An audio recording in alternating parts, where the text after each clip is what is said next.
Thank you for viewing North End Masonry. Today we're going to introduce a brick stretcher. And so what we have here is a few of these head joints that are a little bit too wide, and they probably should have kept it right about, I'd say 5/8, no more than 5/8, but ½ inch would have been ideal. And so what we did here is we parged a couple bricks. This is one we just stained, and we're going to introduce this because this is an easy procedure, and it kind of gives people the ability to make something look nice. The reason I'm doing this is because I don't want the roofers that are going to be doing a new roof here, I don't want them to think that that was my work. So just to kind of make a video and show what brick stretcher can do. Now, brick stretcher, the idea comes from when you're an apprentice and you're just starting off in the masonry field. They'll send you out to the truck to go get a brick stretcher. And some people will pick up on it right away and they'll say, yeah, right, like a sky hook, or something like that. Well, me, being the uneducated man that I am, I basically spent about 40 minutes, and they probably would have let me all day, going through the tools. And I was even asking people that were driving by at a 4-way intersection. We had the job right there. So I was asking people, what's a brick stretcher? And boy, they would just laugh and take off, and I just didn't understand why. At any rate, now if they ask me to get a brick stretcher, I will go get one. And they will be amazed because this is how we do it. And so especially if you're up high on a chimney, and I've done this low, and so you just really got to take your time to do a good job. If you're up high, you don't have to really worry about it too much. So while that's setting up, what I like to do is we'll go down here and show this demonstration here. Now what I do, let me move this real quick. Okay. All right, now what I like to do is get the product that I'm using and get it like the paste off the bottom, and then I like to get some of the other stuff, and then whatever two colors. It's best to use two colors, because if you use one color, it'll look pastel. It'll look horrible. So you get at least two colors. Sometimes I even do more than that. And so what you'll do is you'll just dab it, like bingo. You see those little dabber things they got, those pins, and you just kind of like a sponge, and you just hit your square. Now this is still kind of wet. It's best to do this when it's dry. But for the sake of exampleship, then you take your other side, and I like to two-tone it. And then that way you get, it's better to have both hands available so you can work a little better. But I like to get a two-tone swirl going. That's still a little wet, so it's best if you can use a drier sponge, but mine's really, and so we're going to fling the water off of this and see if it starts to hold.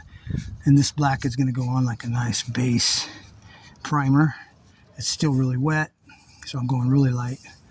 And you want to make it as smooth as you can, because it's a brick and not, it doesn't have the sand faced.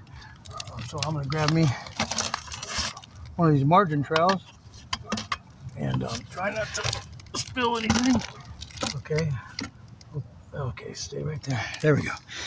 And so this will give it it's just called hard troweling. When you just keep working the mortar, it just burns it in really good, gets it that slick surface, like a brick surface. That's what you want.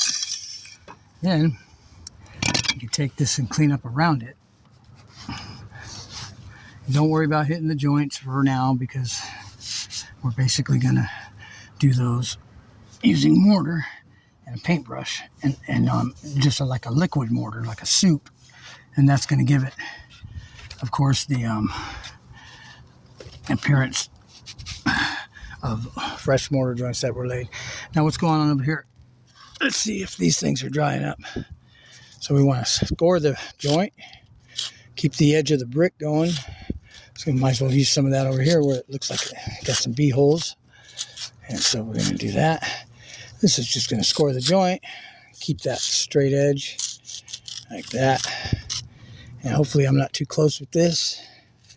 And we'll just go like that. Then you can take a brush, you can take a sponge, you just want to kind of smooth it together. And the good thing is these are chimneys, so it's going to be hard to even find these when we're done. And that's what you want. Yep, you sure will do. You want them customers to tell their friends, well, let me show you what he did. And then you go out and look, and they stare at a wall, and they don't even know what you did because, well, they can't find it. So they assure their friend that you were up on the roof doing something. And it looks fabulous. So at any rate, we take some of this color now. And so you didn't have to wait too long. Not on an area that's so small like this. And it's a pretty good hot day today. It's going to get hotter. I'm in the shade, so try to work it that way.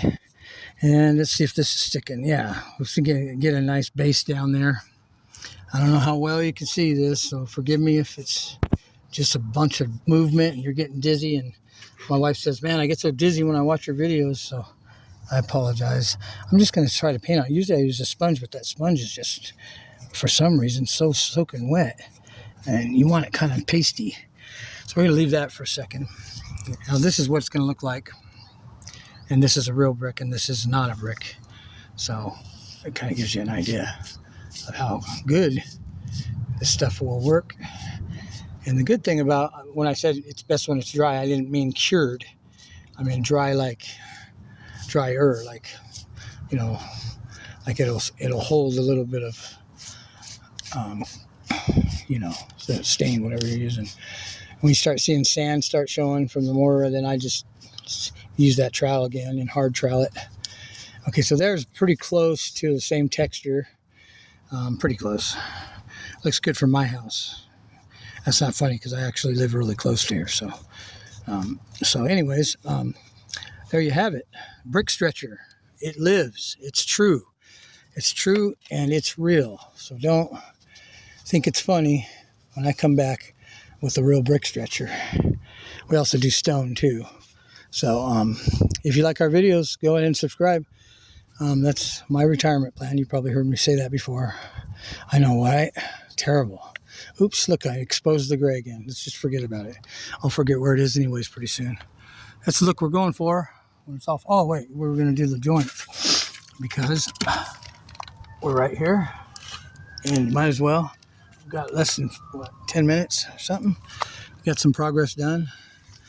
And this is all red, so you don't want to do that.